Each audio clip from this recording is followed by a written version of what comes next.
कथा सुनना कि एकादशी का आपसे आपके बच्चे पूछेंगे मम्मी हम भगवान विष्णु का दर्शन करते हैं, हम राम जी का दर्शन करते हैं, हम कृष्ण भगवान का दर्शन करते हैं, हम भवानी माता का दर्शन करते हैं, हम शंकर जी का दर्शन करते हैं, हम सारे देवी देवताओं का दर्शन करते हैं, पर ये एकादशी माता तो कभी नजर ही नहीं आती।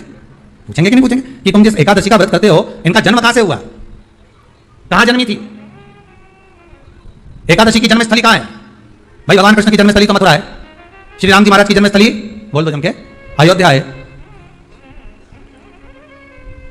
कोई आपसे पूछ ले कि एकादशी की जन्मस्थली कहां है तो आधे लोग तो बाल खुजाने में लग जाएंगे कि एकादशी आखिर पैदा कहां हुई थी, जन्म कहां लिया था, इसका जन्म हुआ कहां था, कहां जन्मी थी, इसका जन्मस्थल है कहां? और अगर मान लो जन्मस्थल एकादशी का है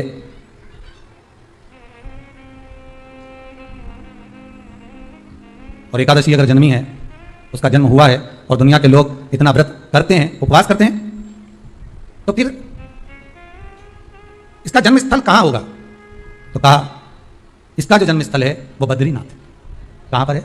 बद्रीनाथ। और उस बद्री विशाल में भी एक गुफा जिसका नाम है हेमवती। क्या नाम है? हेमवती। उस गुफा में एकादशी का जन्मस्थल है। बद्री विशाल में हेमवती गुफा जो 12 योजन अंदर प्रवेश करने जितनी, 12 योजन की गुफा के अंदर, हेमवती के अंदर एकादशी का प्रकट हुआ था, एकादशी का जन्म हुआ था। अब तो बता सकते हो ना कि कोई पूछे कि राम जी का जन्म अयोध्या में हुआ, भगवान कृष्ण का जन्म मथुरा में हुआ, और कोई पूछ ले आपका जन्म कहां हुआ था, हम कह सकते हैं सीहोर में हुआ हमारा।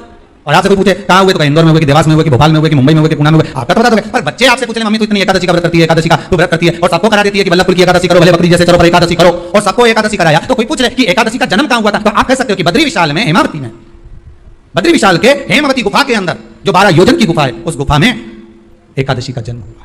कब हुआ?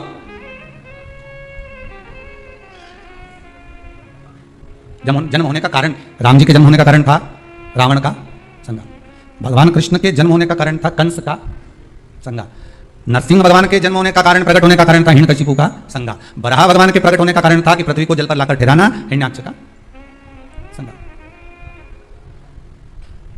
तो फिर इसके जन्म का कारण क्या है? तो कहा इसके जन्म का केवल एक कारण है। सतयुग में, अब एक और बात का बहुत ध्यान दीजिएगा महाराज, सतयुग एक बार नहीं हुआ कि तुम सोचो कि सतयुग के बाद में द्वापर, त्रेता आ गया, त्रेता के बाद द्वापर आ गया, द्वापर के बाद कलयुग। एक सतयुग नहीं है, एक त्रेता नहीं है, एक द्वापर नहीं है, ना जाने कितने कितने सतयुग निकल गए, ना जाने कितने कितने द्वापर, त्रेता, कलयुग, ना जाने कितने निकल गए। और आप और हम जैसे भी इस पृथ्वी पर ना जाने कितने, अरे जम के तो बोलो, निकल गए। पृथ्वी वहीं की वहीं है, जिस मकान में रहते हो वो मकान भी वहीं की वहीं है, बस कभी कभी एकदम फ्लैट हो जाता है, फिर उस पर वापस बन जाता है, फिर क्लीन, फिर बन गया, फिर क्लीन, फिर बन गया। ना जाने कितने कितने कितने कितने जन्म हम ले चुके हैं और हमारे भी आगे कितने जन्म होते रहेंगे। जमीन वहीं की वहीं रह जाएगी और अपन चले जाए, बस वो जगह वहीं रह गई। जो पहले परदादा जी की थी, दादाजी को मिल गई, दादाजी की थी, पिताजी को मिल गई, पिताजी की थी, उनके बेटे को मिल गई, उनके बेटे से उनको बेटों को मिल गई, मिलते मिलते मिलते मिलते कब वो जमीन भी बिक गई समय की अवस्था में, फिर दूसरे की हो गई और हम सोच कर रह गए कि ये हमारा है, हम इसके लिए लड़ाई करें, झगड़ा करें, हम केवल इस जमीन के लिए, जरा सी प्रॉपर्टी के लिए अदालत में खड़े, अपना समय बर्बाद कर दिया और जो पाना था वो छोड़ दिया,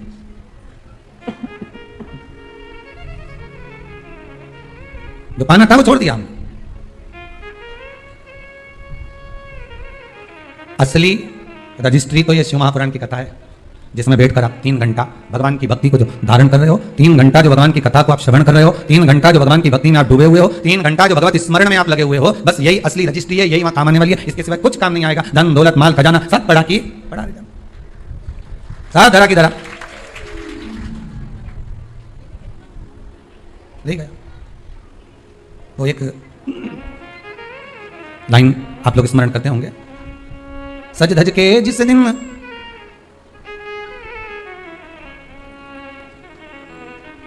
सज धज के जिस दिन मौत की शहजादी आएगी, न सोना काम आएगा न चांदी आएगी। अलमारी में धरा की धरा रह जाएगा, लॉकर में पड़ा की पड़ा रह जाएगा, लॉकर में पड़ा की पड़ा है, अलमारी में धरा की धरा है, कपड़े भी सारे घड़ी बने की बने, कपड़े भी धरे की धरे रह गए और सब पड़ा रहेगा कि छोटा सा तू कितने बड़े अरमान हैं तेरे, मट्टी का तू सोने जैसे मान है तेरे, मट्टी की काया एक दिन मट्टी मिल जाएगी, न सोना काम आएगा न चांदी आएगी, न सोना काम आएगा न चांदी आएगी। सज धज के जिस दिन मौत की शहजादी आएगी, न सोना काम आएगा न चांदी आएगी, न सोना काम आएगा न चांदी आएगी। सब पढ़ा रह जाएगा, धरा की धरा रह जाएगा, सब पढ़ा की पढ़ा रह गया, जीत चला गया। झगड़ा करा, लड़ाई करी, विवाद करा, खूब झगड़े पर मिला क्या? इतनी सी जमीन है, इतनी मिल भी गई, हो गया, मान लो तुमको मिल गई लड़ाई झगड़ा में। यहाँ तो शिव महापुराण की कथा कहती है कि माता पिता के आशीर्वाद से बड़ी दुनिया में कोई प्रॉपर्टी नहीं है। माता पिता के आशीर्वाद से बड़ी दुनिया में कोई दौलत नहीं है। कि जिस घर में माँ बाप की इज्जत नहीं होती, उस घर में देखना कभी बरकत नहीं होती। सही प्रॉपर्टी, सही जमीन, सही जायदाद, सही धन, सही दौलत, सही संपदा तो माता पिता का आशीर्वाद है। सही दौलत तो वही है, सही जायदाद तो वही है। अब प्रयास करना एकादशी के दिन कोई पत्ती ना टूटे। अगर आपको तुलसी के दल की भी जरूरत है तो आप दूसरे से कह सकते हो कि मुझे तुलसी का दल ला दे, पर मेरे हाथ से मैं किसी को कष्ट ना दूं। कितने तपबल से एकादशी की उत्पत्ति हुई है, कितने तपबल से। महाराज सत्ययुग एक नहीं आया, ना जाने कितने सत्ययुग आ गए। द्वापर एक नहीं आया, ना जाने कितने द्वापर, त्रेता एक नहीं, ना जाने कितने त्रेता, कलयुग ना जाने कितने हुए, और अपने जैसे भी ना जाने कितने। तो कभी कभी तुम अहंकार भी मत करना। अपने भीतर यह अभिमान नहीं आना चाहिए कि आपके बराबर कोई दान नहीं कर सकता। किसी के भीतर यह अहंकार ना आए कि हमारे बराबर कोई ये नहीं कर सकता, हमारे बराबर ये कोई बोल नहीं सकता, हमारे बराबर ये कोई और नहीं कर सकता। नहीं, अहंकार को छोड़ दो।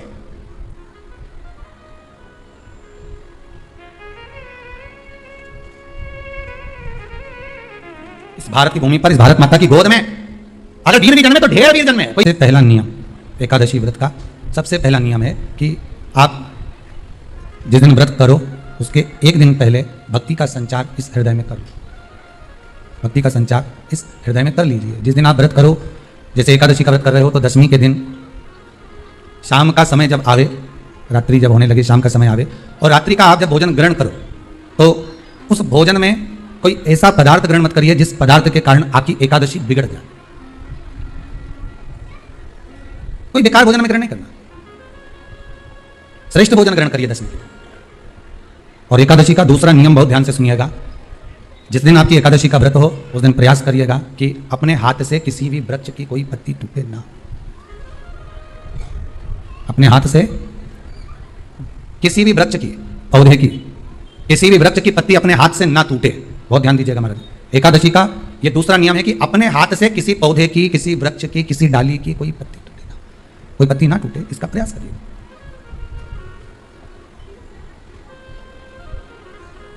कितना सुंदर व्याख्यान कहा है, कितना सुंदर वर्णन है महाराज कि मात्र एकादशी का व्रत कर लेने पर, मात्र एकादशी का व्रत कर लेने पर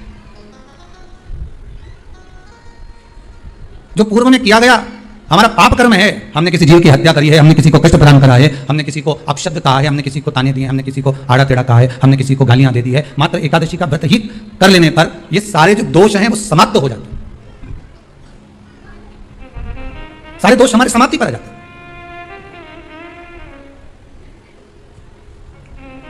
अब एक विचार करिएगा थोड़ा सा अपने मन में, अपने चित्त में, अपनी वृत्ति में एक बात उतारिएगा, एक अपने मन में एक बात उतार कर रखिएगा कि आप अपने पाप को, अपने पाप कर्म को जिस दिन क्षीण करने वाले हो, समाप्त करने वाले हो, अपने पाप को आप जिस दिन समाप्ति पर लेकर जा रहे हो तो उसके एक दिन पहले आपको प्रसन्नता होना चाहिए कि नहीं होना चाहिए कि कल मेरा पाप कटने वाला है, कल मेरा पाप समाप्त होने वाला है। जो मैंने पाप कर्म करा है वो समाप्त होगा, जो मैंने पाप कर्म करा है वो कल समाप्त हो जाएगा। तो एक दिन पहले आपके चेहरे पर प्रसन्नता होगी ना हो, और चेहरे पर वो प्रसन्नता आपके आना चाहिए कि कल मेरा एकादशी का व्रत है, आज दशमी है, कल एकादशी का व्रत है, तो कल मेरी जब एकादशी का व्रत रहेगा तो मेरा ना जाने कितना कितना पाप, कितना कितना असत्य, कितना कितना झूठ, कितना कितना प्रपंच वो समाप्त हो जाएगा। इसमें मुझे प्रसन्नता हो, इसमें मुझे आनंद था। तो क्या कहा गया कि प्रयास करिएगा कि एकादशी के दिन कोई वृक्ष की, कोई डाली की, कोई कोपल की कोई पत्ती ना तोड़ी जाए। क्यों? तो कहा अगर उस पत्ती को हम तोड़ देते हैं, वृक्ष की पत्ती को या क्यारे में लगी हुई कोई डाली की पत्ती को हम तोड़ देते हैं तो एकादशी का पुण्य फल प्राप्त नहीं होता, एकादशी का कोई फल हमारे खाते में नहीं जाता, पुण्य फल प्राप्त। अब फिर वाले तुम चाहे तुमने मोदन खाया हो, चाहे तुमने फिर चिप्स खाई हो, चाहे तुमने फिर व्रत का कितना ही सामान खा गए और तुमने सोचा कि आज मेरी एकादशी है, तो फिर उसका कोई फल प्राप्त नहीं, उसका कोई सुख प्राप्त नहीं आपको, फिर उसका कोई आनंद प्राप्त नहीं आपको। फिर उसमें कोई आनंद की अनुभूति आपको नहीं मिल रही, फिर उसमें कोई फल की प्राप्ति आपको नहीं हो रही। आस्था चैनल के माध्यम से जितने भी एकादशी करने वाले हैं और चतुर्थी का व्रत करने वाले हैं, बहुत ध्यान से आपकी, कभी आपको ऐसा लगे कि मेरे घर में बहुत ज्यादा मात्रा में क्लेश रहता है,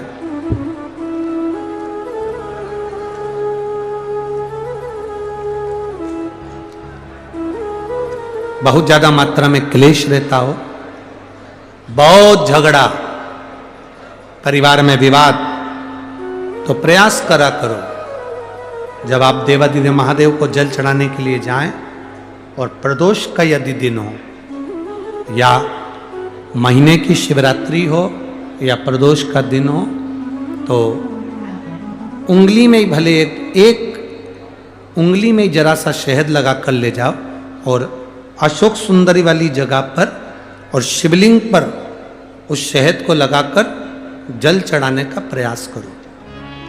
आप दो प्रदोष या 2 महीने की शिवरात्रि अगर आपने कर ली, अपने आप आपके घर में क्लेश समाप्त होता चले जाएगा, शांति बनना प्रारंभ हो जाएगा।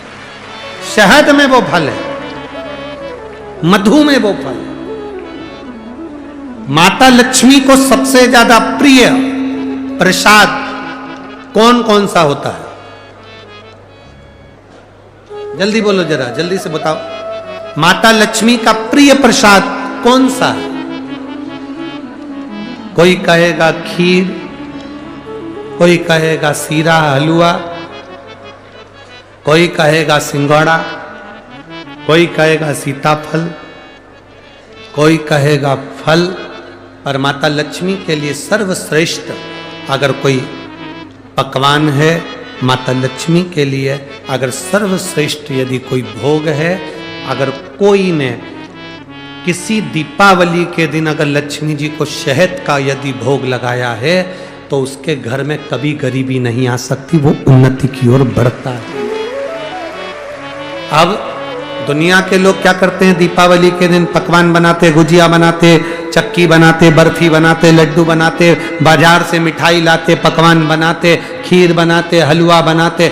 दुनिया का सारा भोग माता लक्ष्मी को दीपावली के दिन लगाते हैं, पर बहुत कम लोग होते हैं जो लक्ष्मी जी को शहद का भोग लगाते हैं।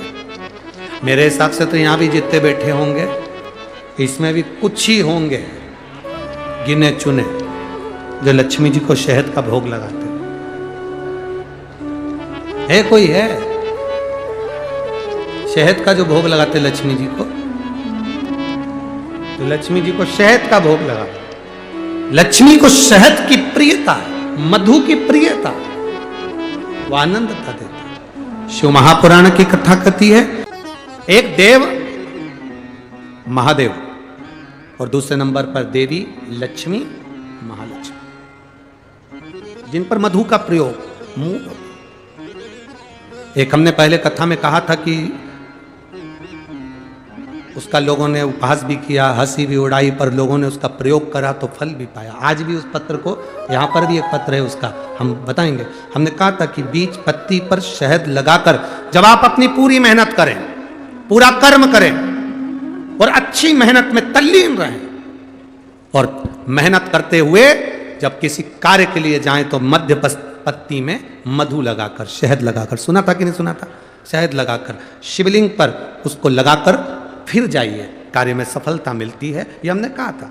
अब दुनिया के लोग भले हंसे, पर जिन्होंने स्कंद पुराण पढ़ी हो, कूर्म पुराण पढ़ी हो, लिंग पुराण पढ़ी हो, मत्स्य पुराण पढ़ी हो, और जिसने कभी जिंदगी में एक बार शिव महापुराण का स्मरण करा हो या देवी भागवत का स्मरण करा हो, तो उसमें मधु का, शहद का बड़ा महत्व बताया गया। मधु का, शहद का बड़ा महत्व। शहद, मधु एक देवादिदेव महादेव को समर्पित करने वाला और एक मां लक्ष्मी को समर्पित करने वाला क्या देता है? ये शिव पुराण की कथा कर रही है। जब बूढ़ी मां के पास में कुछ भी नहीं था, 80 साल, 70, 80, 50, 60 साल पुराना शहद, मधु रखा था। शहद। आप लोगों में से कितने लोग हैं जिनके घर में शहद है, मधु है? रखो। अब मधु आपके घर में है, कोई सामान आपके घर में दाल भर कर रखना, उसमें कीड़े पड़ जाएंगे, सड़ जाएगी। दूध रख दिया, घी रख दिया, 10 साल, 5 साल, 8 साल, 15 साल में उसमें कीड़े पड़ सकते हैं, वो सड़ सकता है। पर केवल एक मधु, शहद ऐसा होता है जो 50 साल तक भी रखा रहे तो सड़ता नहीं है, बल्कि औषधि बन जाता है। शहद अगर 40 साल का भी रखा है, मधु अगर 30 साल 50 साल का भी रखा है तो वो औषधि का काम करता है। और केवल मधु, शहद डब्बे में जैसे औषधि का काम करता है, वैसे ही हमारी जिह्वा में भी अगर हम शहद, वो कहते हैं ना कि शहद जैसी वाणी बोलते हैं, जो शहद जैसी वाणी बोलता है वही दुनिया पर राज्य कर पाता है, जो कड़वा बोलता है वो राज्य नहीं कर पाता। शहद जैसी वाणी, तो उस मधु का बड़ा प्रयोग है, मधु की बड़ी विशेषता। एक देवाधिदेव महादेव में और एक देवियों में महालक्ष्मी, देवियों में महालक्ष्मी। कभी प्रयास करना, प्रयोग कर कर देखना।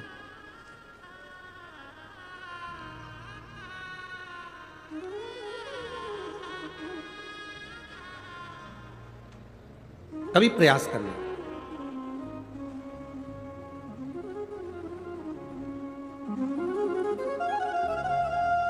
जब तुम्हें लगे जिंदगी में कि बहुत हाथ तंग चल रहा है और बहुत तकलीफ की जिंदगी चल रही, बहुत तकलीफ, बहुत कष्टमय जीवन चल रहा है,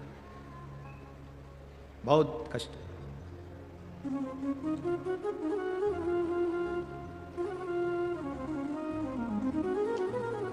एक देव दीपावली आती है, कभी तुम लोगों ने पढ़ा? पंचांग में, कैलेंडर में उसका वर्णन आता है। पढ़िए देव दीपावली, अरे बोलो तो जम के पढ़िए। एक देव दीपावली आती है, एक दीपावली, एक देव दीपावली।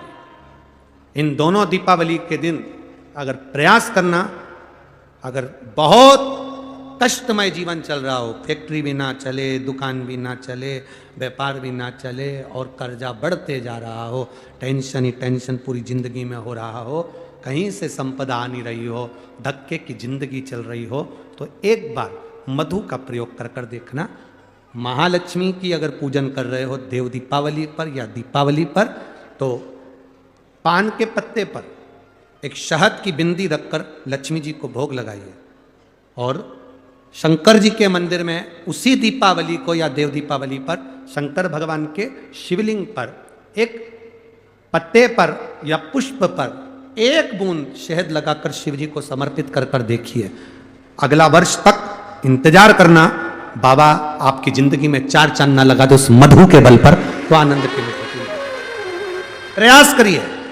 मधु में क्या बल है, ये शिव महापुराण की कथा कर रही है। लक्ष्मी जी को श्राप दिया गया, तू अश्व की योनि में जाएगी, अश्वी बनेगी, घोड़ी बनेगी। भगवान नारायण ने लक्ष्मी को पृथ्वी पर भेज दिया। लक्ष्मी जी पूरी रात्रि, अमावस्या की रात्रि अंधेरे में भ्रमण कर रही हैं, कहीं उनको जगह नहीं मिली। एक दरवाजा खुला था, दीपक टिमटिमा रहा था, लक्ष्मी जी उसमें प्रवेश कर गई। बूढ़ी माँ कपड़े बना रही थी, भोजन मंगा, भोजन था नहीं। बूढ़ी माँ ने शहद का डब्बा ढूंढ लिया, मधु की डब्बी ढूंढ ली। उस मधु की डब्बी को, उस शहद की डब्बी में से थोड़ा सा मधु लाकर लक्ष्मी जी को दे दिया। थोड़ा सा मधु लाकर, थोड़ा सा शहद लाकर लक्ष्मी जी को दिया।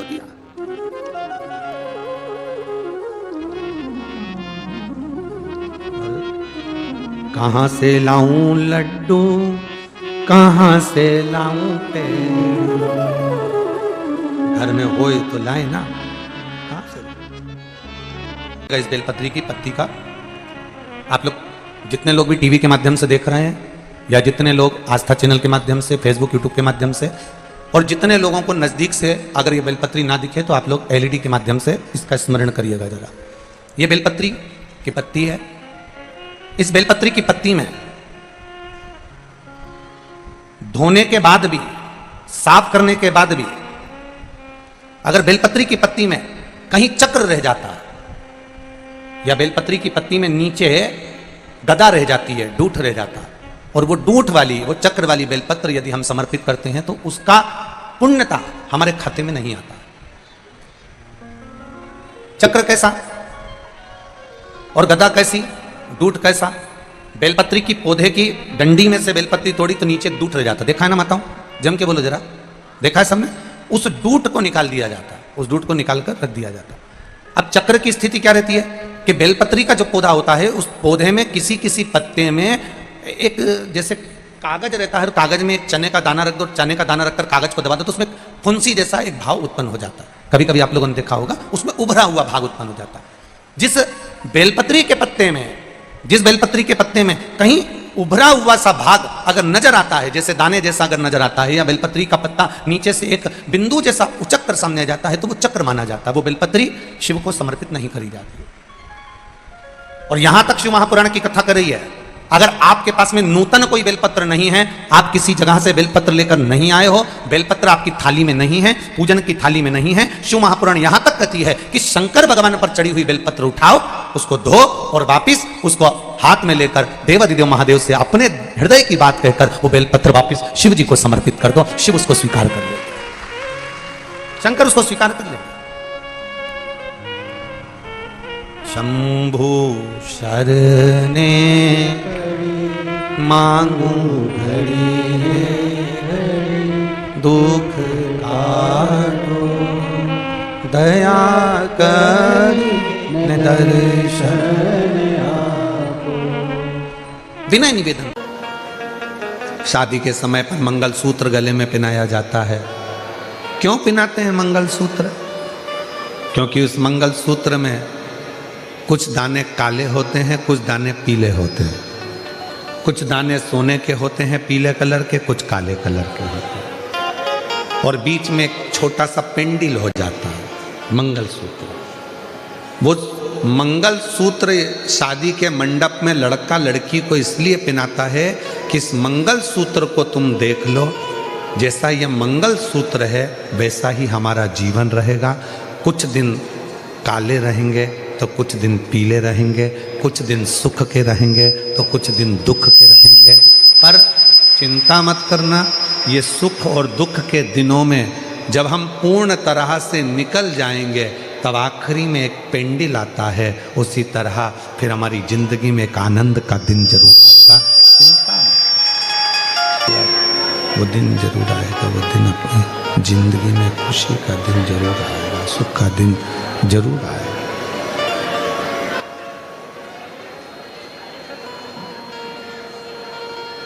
मंगलसूत्र हमें प्रेरणा दे रहा है, सुख और दुख आएंगे।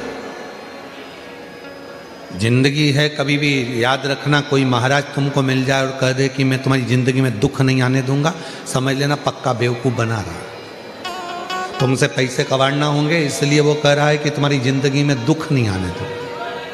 भगवान राम जी की जिंदगी में दुख आया, इतने बड़े बड़े गुरु जी उनके थे। भगवान कृष्ण की जिंदगी में दुख आया, इतने बड़े बड़े गुरु जी उनकी जिंदगी में थे। माँ जानकी के पिताजी के यहाँ इतने बड़े बड़े गुरु जी थे, तो भी माँ जानकी की जिंदगी में दुख आया। तो कोई तुमसे कह दे कि मैं तुम्हारे जीवन में कभी तुम्हें दुख नहीं आने दूंगा, मैं तुम्हें ऐसी विद्या बता दूंगा कि तुम्हें तकलीफ नहीं आएगी, या मैं तुम्हारे को कहीं से गड़ा हुआ धन निकाल कर दे दूंगा, या मैं तुम्हारे लिए कोई ऐसा जादू फादू कर दूंगा, कहने में मत आना। आजकल बेवकूफ़ बनाने वाले बहुत घूम रहे हैं, इनके कहने में मत।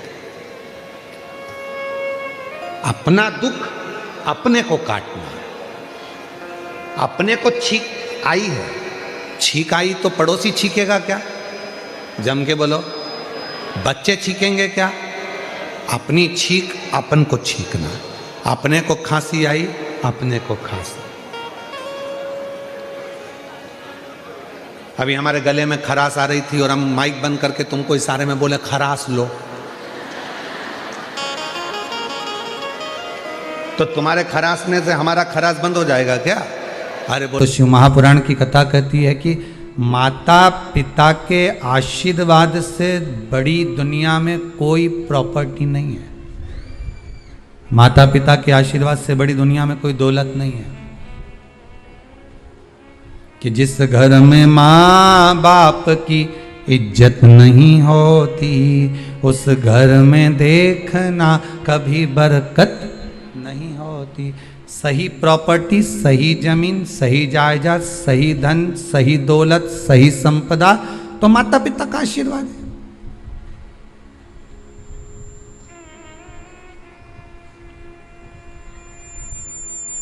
सही दौलत तो वही है, सही जायदाद तो वही है।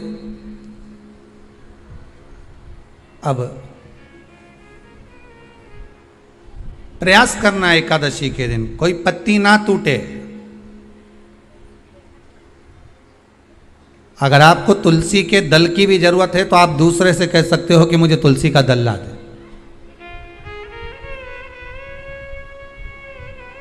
पर मेरे हाथ से मैं किसी को कष्ट ना दूं। कितने तपबल से एकादशी की उत्पत्ति हुई है, कितने तपबल से। महाराज सतयुग एक नहीं आया, ना जाने कितने सतयुग आ गए। द्वापर एक नहीं आया, ना जाने कितने द्वापर। त्रेता एक नहीं, ना जाने कितने त्रेता। कलयुग ना जाने कितने हुए, और अपने जैसे भी ना जाने कितने। तो कभी कभी तुम अहंकार भी मत करना। अपने भीतर यह अभिमान नहीं आना चाहिए कि आपके बराबर कोई दान नहीं कर सकता। किसी के भीतर यह अहंकार ना आए कि हमारे बराबर कोई ये नहीं कर सकता, हमारे बराबर ये कोई बोल नहीं सकता, हमारे बराबर ये कोई होड़ नहीं कर सकता। नहीं नहीं, अहंकार को छोड़ दो।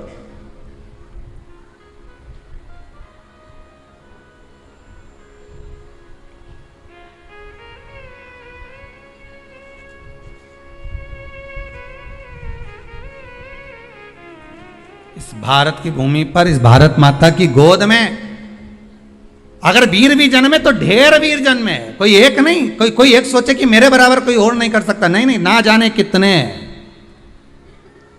इस भारत माता की गोद में अगर दानी भी जन्मे तो ना जाने कितने। कोई ये ना सोचे कि मेरे बराबर कोई दान नहीं कर सकता। इस भारत माता की गोद में सुंदर भी जन्मे तो इतने। कोई ये ना कह सकता है कि मेरे बराबर कोई सुंदर नहीं है। और इस भारत माता की गोद में कलाकार भी जन्मे तो इतने। कोई ये नहीं कह सकता कि इसके बराबर कोई नहीं। इस भारत माता की गोद में कथाकार भी ढेर जन्मे। कोई ये नहीं कह सकता कि इसके बराबर कोई नहीं। भगवान ने पैदा करा। अभिमान नहीं होना चाहिए, अहंकार नहीं होना चाहिए। ना जाने कितने हों।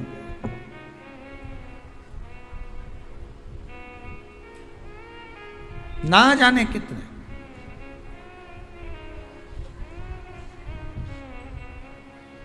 बस हो सकता है सतयुग, त्रेता, द्वापर, कलयुग भी जो अनेक हुए तो हम भी अनेक होंगे। हम भी ना जाने कितने होंगे। सतयुग की कथा है। सतयुग में एक नाड़जंग नाम का एक असुर हुआ। देखिए, एकादशी के जन्म की कथा शायद आपने जिंदगी में कभी सुनी ना सुनी जीवन में, पर इस जीवन में मनुष्य की देह प्राप्त कर कर अगर आप शंकर की शिव महापुराण की कथा सुन रहे हो तो एक एक संवाद को अपने जीवन में उतार कर रखना, जिससे कई माताएं कहती है गुरुजी पहले हम ये चीज नहीं जानते थे, पर आपसे श्रवण कर कर ही तो कुछ मिलेगा। आने वाली पीढ़ी को हमको ज्ञान देना है। सियोर वाला महाराज तो 3 घंटा 2 बजे से 5 बजे तक आस्था चैनल पर, फेसबुक पर, यूट्यूब पर कथा बाज देगा। इसके बाद जवाबदारी आपकी है। कथा सुनने के बाद जवाबदारी आपकी है कि आपके बच्चों को शाम को भोजन कराते समय, आप रात्रि को अपनी बहन से बात करते समय, आप रात्रि को अपने रिश्तेदारों से बात करते समय उनसे भी प्रश्न कर सकते हो। क्यों आज तूने कथा सुनी थी? आज अपने एकादशी के जन्म की कथा सुनी कि एकादशी कब पैदा हुई, एकादशी का जन्म कब हुआ, कौन सी जगह पर जन्मी थी। अपने को मालूम था कि राम जी कहाँ जन्मे, अपने को मालूम था भगवान कृष्ण कहाँ जन्मे, अपने को मालूम था नरसिंह भगवान कहाँ जन्मे, पर अपने को एकादशी का जन्म कहाँ हुआ ये नहीं मालूम था। आप अपनी बहन से, अपने रिश्तेदारों से बात कर सकते हो। 3 घंटे की कथा तो आप यहां श्रवण कर लेते हो आस्था चैनल के माध्यम से, फेसबुक और यूट्यूब के माध्यम से। इसके बाद की जवाबदारी आपकी है कि इस कथा का प्रसाद आप किस किस को दे रहे हो। आप कथा का फोन लगाकर किस किस को बोल रहे हो कि 2 बजे से 5 बजे तक कथा आ रही है। सुनो, व्रत शिव महापुराण की कथा है। व्रत उपवास जो अभी तक करते आए हैं उसी को सुन रहे हैं कि अब कैसे करना चाहिए। करते तो आए पर उसको करना कैसे है? कहा अपने लिए एकादशी करो, जिस समय पर जाएं तो इंतजार नहीं करना पड़े कि रुक जाए, अभी 12 तो होने दे, अभी एकादशी पंडित जी संकल्प छुड़ाएगा ना जब मिले, नहीं हम तो अब भी ले के जाए, तो क्या ले चल, मैंने तो खूब करी, पूरा साल की एकादशी करी, तुझे क्या ही मालूम रही यमराज, चल चल मुझे ले चल। और एकादशी की मृत्यु दीजे द्वादशी को दान, और वृंदावन की लकड़ी दीजे दीजे दोनों हाथ, म्हारा द्वारिकारा नाथ, म्हारा चार भुजारा नाथ, द्वारकारा नाथ म्हारा चार भुजारा नाथ। जो जो मांगो दीजो मन, दीजो भर भर हाथ, म्हारा द्वारिकारा ओ द्वारकारा नाथ, म्हारा चार भुजारा नाथ, द्वार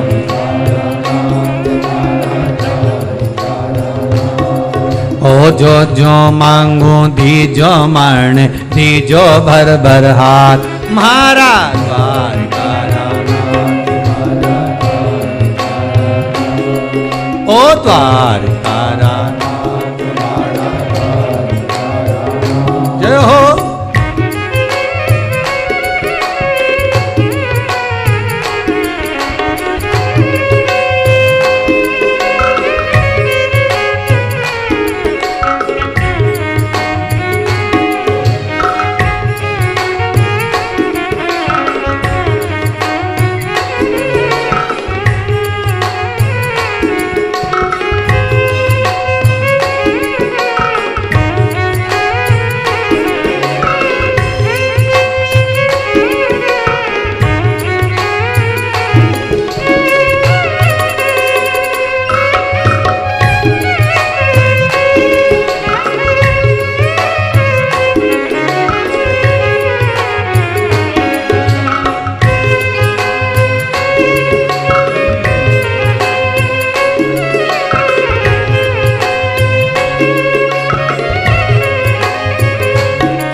बड़े भाव से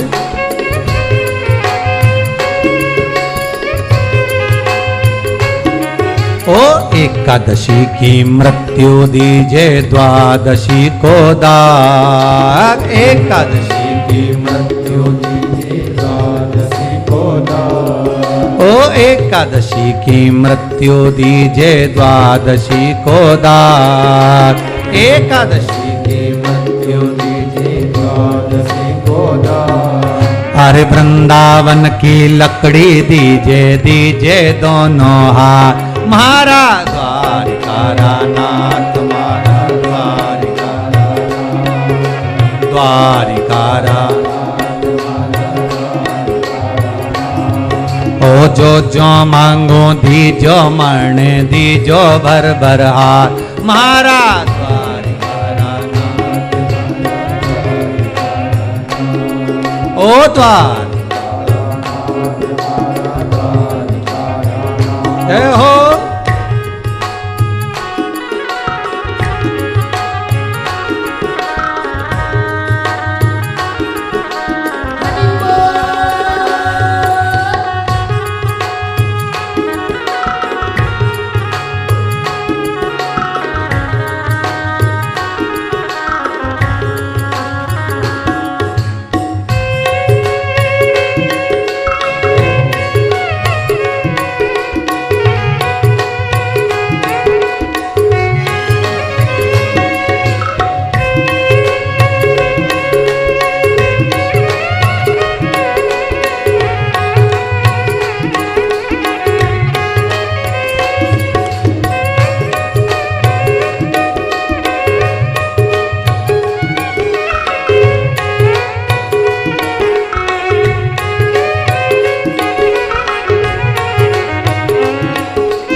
ओ बेटा तो मन 4 दीजे, बउआ दीजे 7। बेटा तो मन 4 दीजे, बउआ दीजे 7। अच्छे से बोलना, बेटा तो मन 4 दीजे, बउआ दीजे 7। 7 मतलब 7, नहीं तो बोल दो 7, तुम्हारा भरोसा नहीं हो। ओ बेटा तो मन 4 दीजे, बउआ दीजे 7। बेटा तो मन 4 दीजे, बउआ दीजे 7। अरे पोता तो मन ऐसो दीजे, दीजे फूल गुलाब। महाराज नाथ, महाराज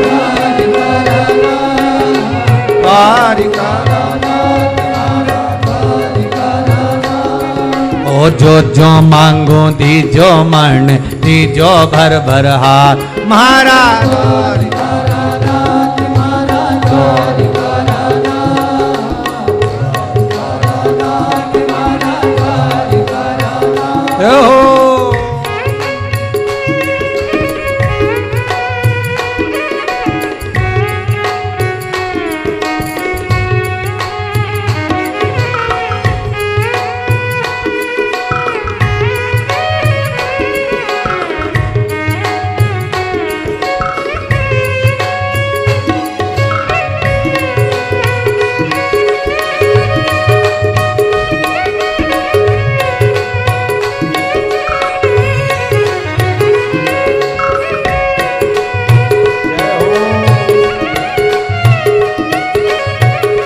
हर भोले।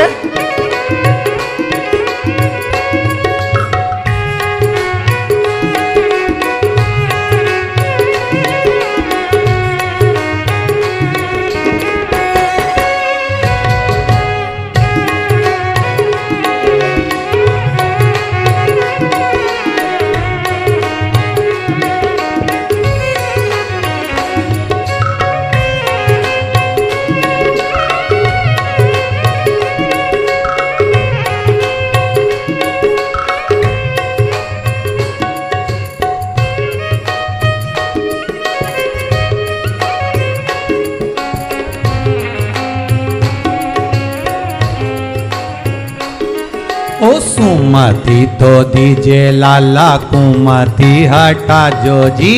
सुमति तो दीजो लाला, कुमति हटा जो जी। अरे सुमति तो दीजे लाला, कुमति हटा जो जी। सुमति तो दीजो लाला, कुमति हटा जो जी। अरे लक्ष्मी तो मन ऐसी दीजे, दीजे भर भर हाथ। महाराज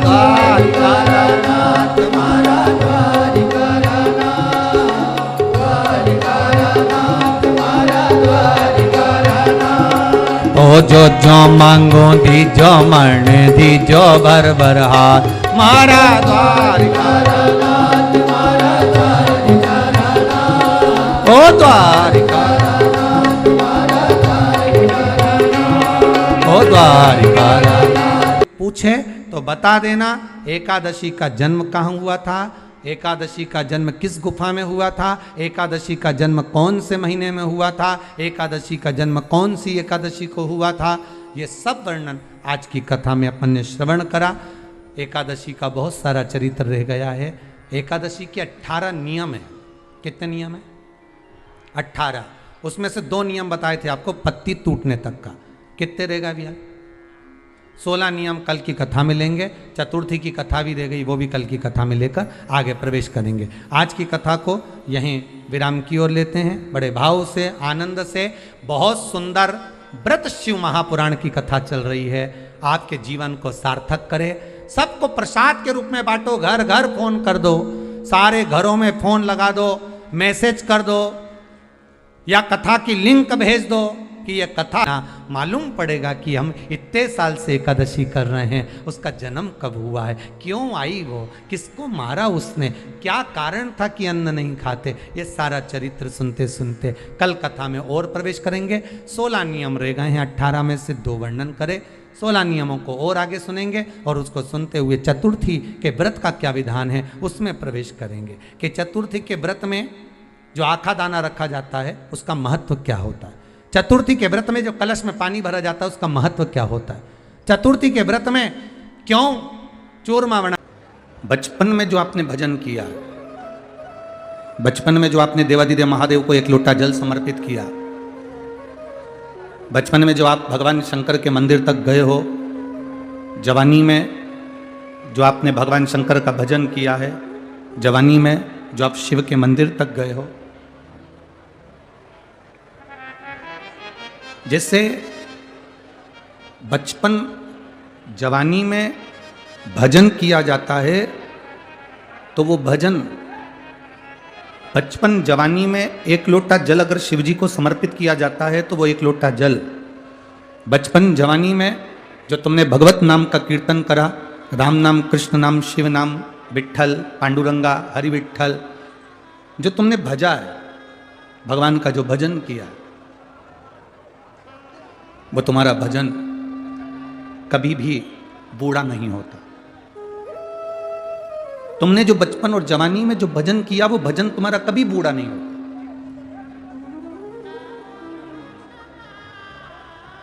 30 वर्ष की अवस्था में, 35 वर्ष की अवस्था में, 40 वर्ष की अवस्था में, 45 वर्ष की अवस्था में जो तुमने कमाया है, जो तुमने मेहनत करी है, 30, 35, 40 वर्ष की अवस्था में जो तुमने कमाया, जो तुमने मेहनत करी, तुम्हारी मेहनत का जो धन होगा, तुम्हारी मेहनत की जो प्रॉपर्टी होगी, तुम्हारी मेहनत का जो प्लाट होगा, तुम्हारी मेहनत की जो जमीन होगी, वो जमीन, वो धन, वो संपदा, वो प्रॉपर्टी, तुम बूढ़े भी हो जाओगे ना, तो जो तुमने 30 वर्ष की अवस्था से लेकर 45 वर्ष की अवस्था में, 50 वर्ष की अवस्था में जो तुमने कमाया है, ये प्रॉपर्टी, ये धन तुम्हारा बुढ़ापे तक तुम्हारा साथ देता है।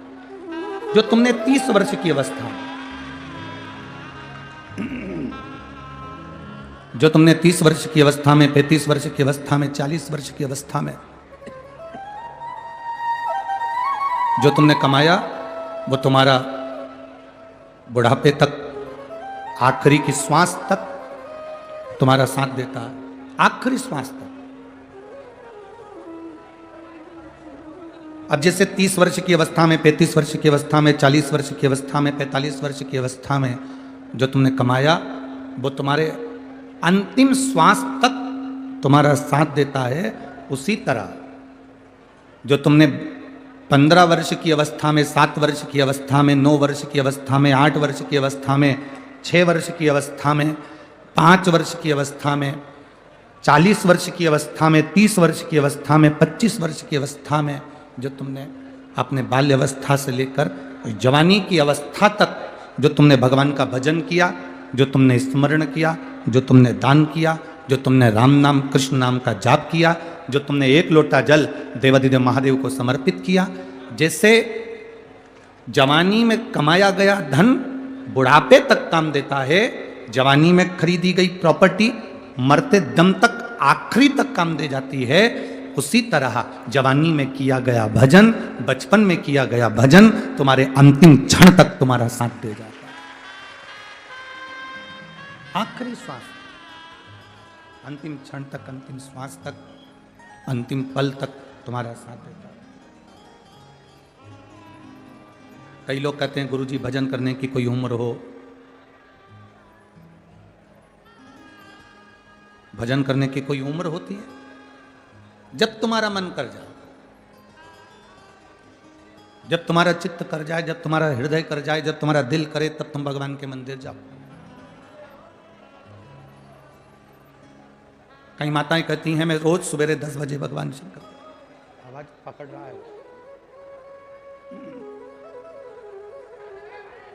कई माताएं कहती हैं मैं रोज सुबह 10 बजे भगवान के मंदिर जाती हूं।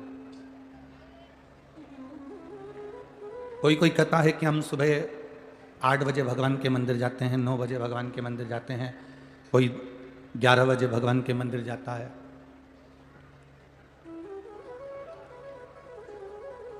और कई माताएं कहती हैं हम 10 बजे नहीं जा पाए तो फिर हम मंदिर नहीं जा पाते। शिव महापुराण की कथा में एक बड़ी सुंदर बात लिखी है, अगर आपने स्मरण करा हो, उमा खंड को अगर पढ़ा हो, तो पार्वती खंड में, उमा खंड में एक बात आती है, बड़ी सुंदर आता है। रोज 10 बजे तुम मंदिर जाते हो, रोज 9 बजे तुम मंदिर जाते हो, रोज 11 बजे तुम मंदिर जाते हो, रोज सवेरे 8 बजे मंदिर जाते हो। पार्वती खंड कथा है, उमा खंड कथा है। कभी कभी हफ्ते 2 हफ्ते में अपना समय बदल कर भगवान के मंदिर जाया करो। हफ्ते 2 हफ्ते में ऐसा समय निकालो कि हमें अपना समय चेंज करना है, अपना समय बदलना। क्या होगा उससे? जो दुकान जाने वाले हैं उन दुकान जाने वालों से हम निवेदन करेंगे, जो ऑफिस जाने वाले हैं वो ऑफिस जाने वालों से निवेदन करेंगे, जो कहीं ना कहीं किसी ना किसी जगह पर नौकरी करते हो, धंधा करते हो, बिजनेस करते हो, काम करते हो, फैक्ट्री जाते हो, कार्य करते हो, तुम्हारा जाने का समय 10 बजे है। कभी प्रयास कर कर सुबह 9 बजे चले जाओ, कभी प्रयास कर कर 10:30 बजे चले गए, कभी प्रयास कर कर आगे पीछे थोड़ा सा समय हफ्ते में 1-2 बार जाकर देखना। अगर आप रोज 10 बजे दुकान पर जाते हो तो कभी एक प्रयास करना कि आज मैं सवेरे 9 बजे दुकान पर जाकर देखूं आखिर होता क्या है। सवेरे 9 बजे फैक्ट्री का मालिक ये विचार करे, मैं रोज 12 बजे फैक्ट्री पर जाता हूं, फैक्ट्री का मालिक 12 बजे फैक्ट्री पर पहुंचता है। तभी फैक्ट्री का मालिक अगर 12 बजे की जगह 10 बजे 9 बजे फैक्ट्री पर जाकर खड़ा हो जाए। अपने व्यापार को जो तुम 1 बजे देखते हो, 2 बजे देखते हो, कभी समय चेंज कर कर सुबह 11 बजे पहुंच गए, कभी 10 बजे पहुंच गए। जब वहां जाकर पहुंचोगे तब तुम्हें अंदाजा लगेगा कि वहां तुम्हारे नहीं रहने पर या तुम समय पर जाते हो उस समय तो सब कुछ अच्छा मिलता है, पर जब तुम समय से हटकर जाते हो तो तुम्हें अंदाजा लगेगा कि जो तुम देखोगे कि मेरा कितना घाटा हो रहा है या मेरा कितना फायदा हो रहा है वो तुम्हें सम्मुख में नजर आएगा, वो तुम्हें सामने दिखेगा।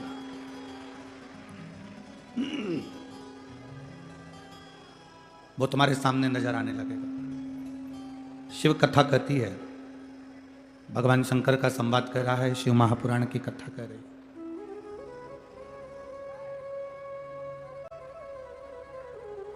रोज 10 बजे मंदिर जाते हो, रोज 11 बजे मंदिर जाते हो, कभी कभी समय बदल दो। हफ्ते में, 2 हफ्ते में, 15 दिन में, महीने भर में समय चेंज कर दो। क्यों?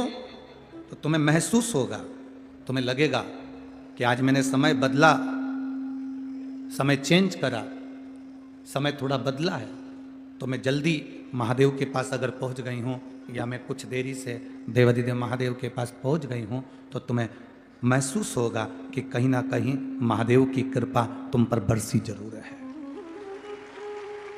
थोड़ा बदलना जरूरी है, थोड़ा बदलाव जरूरी।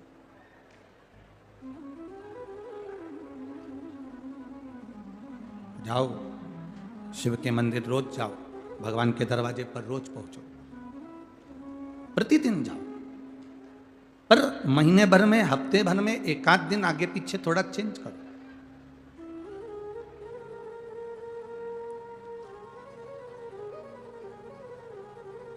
रोज देवाधिदेव महादेव को जल चढ़ाते हो, प्रतिदिन भगवान शंकर को जल चढ़ाने के लिए जाते हो, कभी कभी थोड़ा सा बदलाव कर कर देखिए, थोड़ा सा बदलाव। एक दिन महादेव को जल चढ़ाने के लिए गए, हो सकता है कभी कभी तुम्हारे साथ भी होता हो कि आज लोटा भूल गए, जल भूल गए या कोई बेलपत्र भूल गए, तो फिर करना क्या है? आज अगर हम पात्र लेकर नहीं आए, जल लेकर नहीं आए, लोटा लेकर नहीं आए, मंदिर में नहीं पहुंचे हैं या कोई सामग्री लेकर नहीं आए हैं, तो उस समय पर, उस जगह पर फिर आप प्रयास करना कि जो मंदिर में सेवा मिल जाए, कोई सफाई करने का मौका मिल जाए, झाड़ू लगाने का मौका मिल जाए, बुआरी काटने का मौका मिल जाए, कुछ रंगोली डालने का मौका मिल जाए, तो उसको करने का प्रयास करें, फिर उसको करें। उसका फल आपको मिलेगा। अरे मैंने तेरे ही भरोसे बाबा, तेरे ही भरोसे हवा विच उड़ती जाए बाबा, डोर तो छठी नावे कटी जावानी, मैं तेरी बदन शंभू, मैं तेरी बदन हवा विच उड़ती जावानी बाबा, बाबा तोर हतो छड़िया में कटी जवानी, भोले मैं तेरी मदद शंभो, मैं तेरी मदद। जब आप विचार करेंगे, जब आप प्रयास करेंगे, जब आप प्रयास करेंगे, थोड़ा बदलने का प्रयास करेंगे तो बाबा की प्राप्ति होगी। शिव तत्व कह रहा है।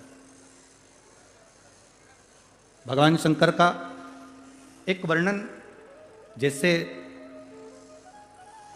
आप अपने आप को जितना संसार में खर्च कर रहे हो, 21,600 श्वास जो तुमको मिल रही है और तुम उसको जितना संसार में खर्च कर रहे हो, उस 21,600 श्वास में से थोड़ी सी श्वास जब आप अपने आप को परमात्मा में खर्च करना प्रारंभ करोगे, परमात्मा में खर्च करना प्रारंभ करोगे,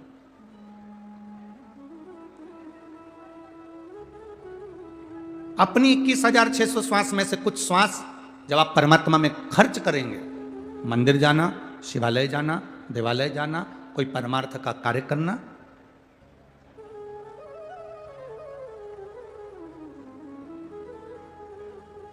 आज हमारे 2 चंदन होते हैं।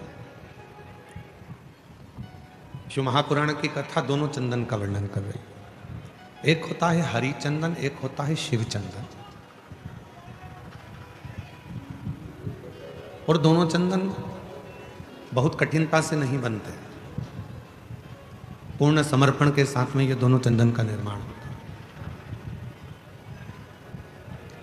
हरि चंदन, तुलसी अपने आंगन में रहती है।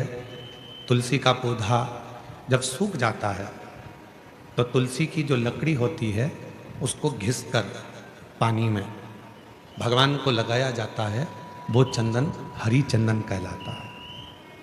और कोई बेलपत्र का वृक्ष जब सूख जाता है और उसकी जो लकड़ी होती है, उस लकड़ी को घिसकर जो चंदन बनाया जाता है और शिव को लगाया जाता है, उसको शिव चंदन कहते हैं। और दोनों चंदन अपना अपना कार्य करते हैं।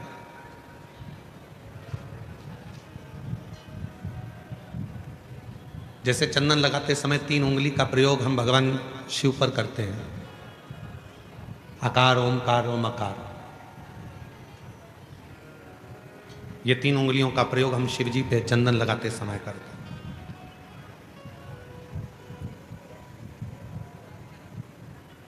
शिव चंदन एक ऐसा चंदन, जब कोई बेलपत्र की लकड़ी, कोई बेलपत्र का पेड़ जब सूखता है तो उसकी छोटे से लकड़ी को हम अपने घर में रखकर उसको घिसकर शिव जी को इन 3 उंगलियों से चंदन को लगाते हैं। आकार, ओमकार और मकार, तीनों। पर इन 3 उंगली को जब हम लगाते हैं और 3 उंगली से जब हम त्रिपुंड बाबा का लगाते हैं तो उसमें जो नीचे की उंगली है मकार, जो नीचे की रेखा है मकार, हम जब चंदन लगा रहे हैं तो नीचे की जो रेखा है, एक फोटो आया है, जैसे ये 3 उंगली से ये चंदन लगा, आकार, ओमकार और ये मकार। अब दुनिया की दृष्टि में लोगों को लगता है कि चंदन की लकड़ी से जो हमने चंदन लगाया वो भी श्रेष्ठ है, पर बेलपत्र की लकड़ी से जो हम चंदन लगाते हैं, चंदन घिसते हैं और वो भगवान शिव को लगाते हैं, उसमें जो ये मकार वाली रेखा है, जब हम 3 उंगली लगाते हैं तो नीचे की जो मकार की रेखा है, उस रेखा का थोड़ा सा चंदन, यदि कितना भी बीमार व्यक्ति है उसके कंठ में अगर वो चंदन मकार की रेखा का थोड़ा सा चंदन उसके कंठ पर लगाना प्रारंभ कर देते हैं तो 15 दिन में वो पलंग पर से उठकर बैठना प्रारंभ कर देता है, कितना भी बीमार क्यों। आकार, ओमकार और मकार, 3 रेखाएं हम चंदन की खींचते हैं। जैसे इसमें 3 रेखा खींची, 3 रेखा। एक हरी चंदन है जो तुलसी की लकड़ी को घिसकर जब तुलसी सूख जाती है तुलसी जब सूख जाती है तो उसकी लकड़ी को घिसकर तैयार करा जाता है, उसको हरी चंदन कहते हैं। और वो हरी चंदन भगवान नारायण को, शालिग्राम भगवान को, भगवान नारायण को, भगवान विष्णु को वो हरी चंदन लगाया।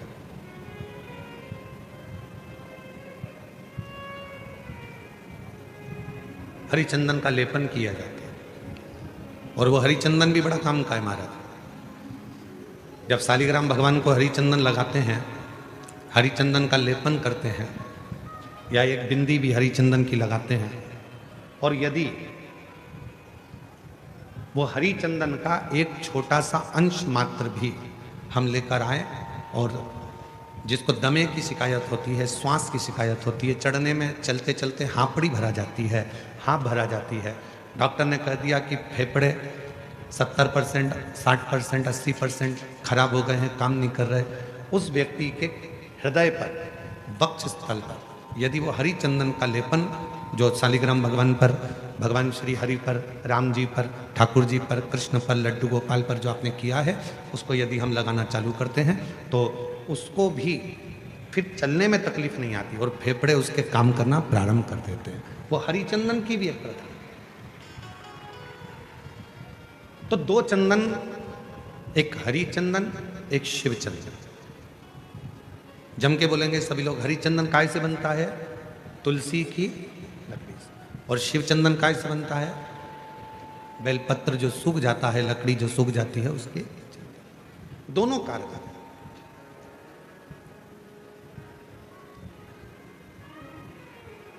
और तेरी पूजन को भगवान बना मन मंदिर,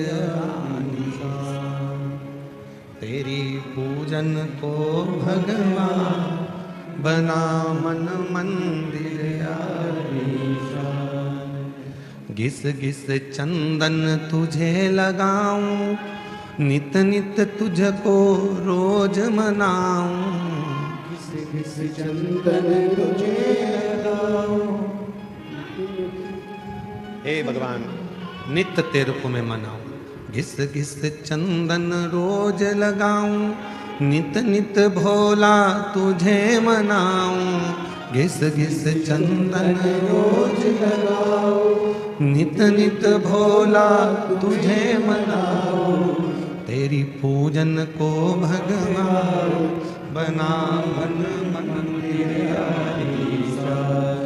तेरी पूजन को भगवान बना मन मंदिर,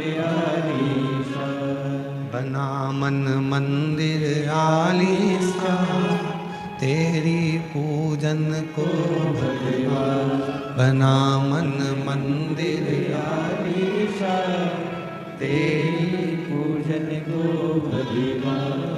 नित्य पूजन का एक फल। आज सनातन धर्म पर लोग उंगलियां उठाते हैं, आज सनातन धर्म पर लोग आक्षेप लगाते हैं कि तुम पत्थर की पूजन करते हो, आज सनातन धर्म पर लोग उंगलियां उठाते हैं कि तुम मंदिर जाते हो, जल चढ़ाते हो, पत्थर पर जल ढोलते हो। एक एक साइंस के एक एक उद्देश्य को यदि उठाकर पढ़ोगे तो पूरा साइंस हमारे सनातन धर्म की प्रधानता बताता है, और सनातन धर्म में जितनी पूजन की पद्धति है वही साइंस ग्रहण करता है, वही साइंस। आज दुनिया के लोग इस साइंस वाले कई लोग कह देते हैं हम सनातन को नहीं मानते, यह सब आडंबर है, सब पाखंड है, सब ढोंग है। नहीं,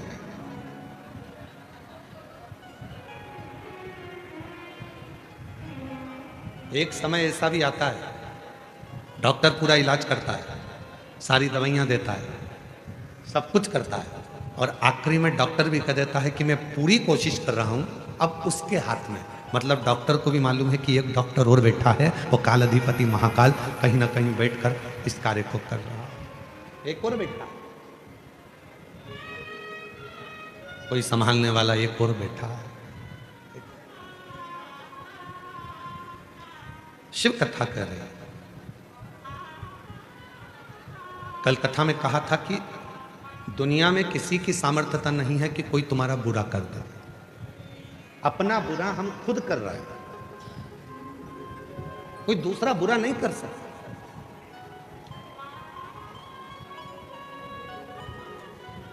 किसी की सामर्थ्यता नहीं हो सकती कि कोई तुम्हारा बुरा कर दे। हमने अपनी व्यासपीठ में भी कई बार देखा है, कई माताएं बहुत परेशान हो जाती हैं तो घर में झगड़ा करते करते, जब सास से झगड़ा होता है, ननद से झगड़ा होता है, परिवार में झगड़ा होता है, तो वो झगड़े में कह देती है ऐसी जिंदगी मेरी भगवान ना जाने क्यों पैदा कर दिया मुझे तो भगवान मार दे तो अच्छा। मतलब तू अपने आप को कोस रही है और दिन भर में एक बार सरस्वती मुख से निकलती है तो हो सकता है कि वो तेरा बुरा होना उसी दिन से चालू हो गया।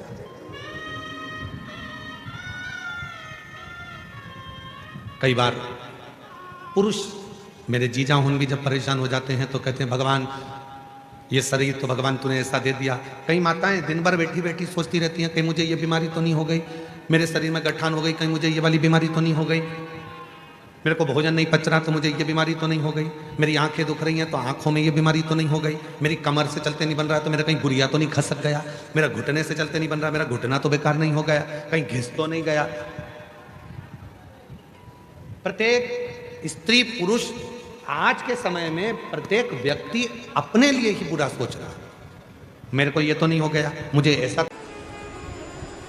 अगर किसी लड़का लड़की का शादी होने के बाद अगर तलाक हो रहा है,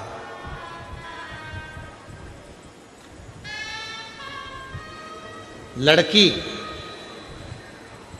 और लड़के का यदि तलाक हो रहा है और दोनों का अगर कहीं ना कहीं थोड़ा बहुत भी स्नेह है और उसमें से अगर दो में से कोई एक ने भी ये ठान लिया कि मुझे तलाक नहीं चाहिए, मेरी धर्मपत्नी के साथ मुझे रहना है, या पत्नी ने ठान लिया कि मुझे मेरे पति के साथ रहना है, मुझे तलाक नहीं चाहिए, और पति तलाक लेना चाहता है किसी परिस्त्री के चक्कर में, किसी दूसरे के कहने पर, परिवार के कहने पर, या लड़की तलाक लेना चाहती है किसी दूसरे के चक्कर में, किसी परिवार के कहने पर या किसी अन्य व्यक्ति के कहने पर, और वो नहीं चाहता कि तलाक हो, लड़की नहीं चाहती कि तलाक हो, तो आज भी एक नियम है महाराज जी, आप अगर कर कर देखेंगे आके, अगर कोई परिचित में अगर किसी का तलाक हो रहा है, छूट रहा है, संबंध खत्म हो रहा है, तो आज भी महाराज श्री हरि और हर इन दोनों का साझा कर कर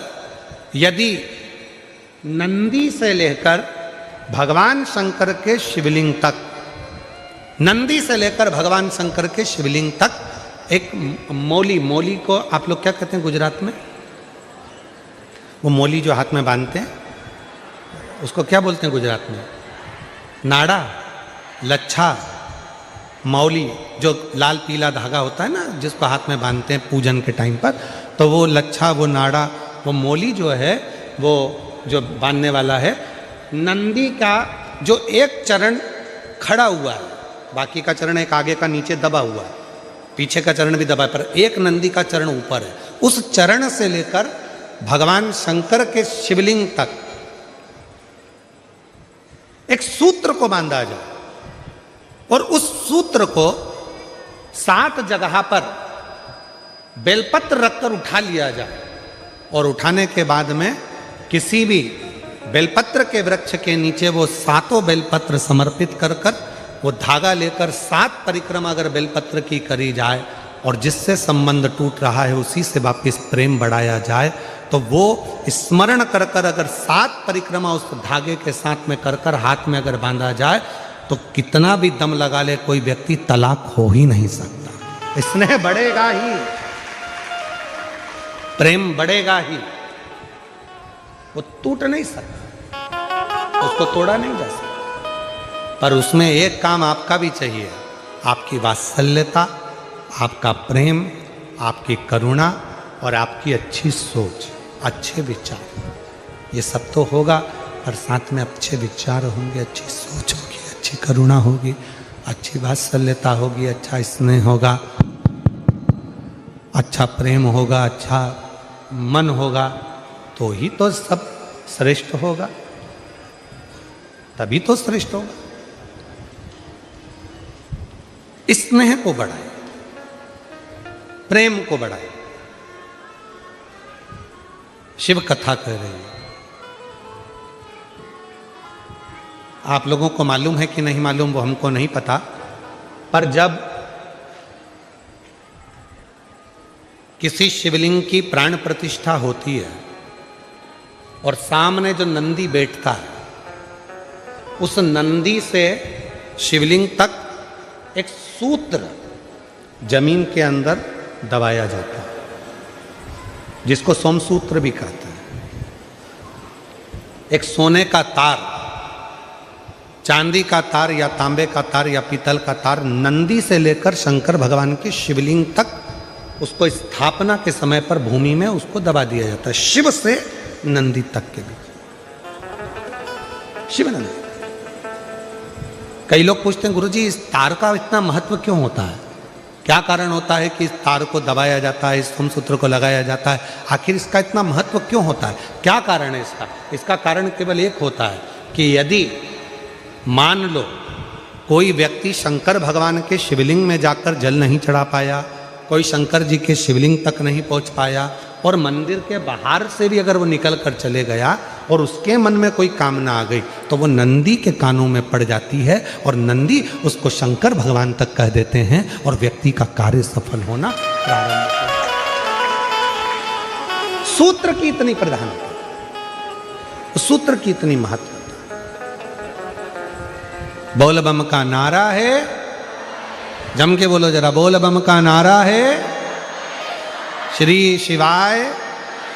उस सूत्र का इतना महत्व है।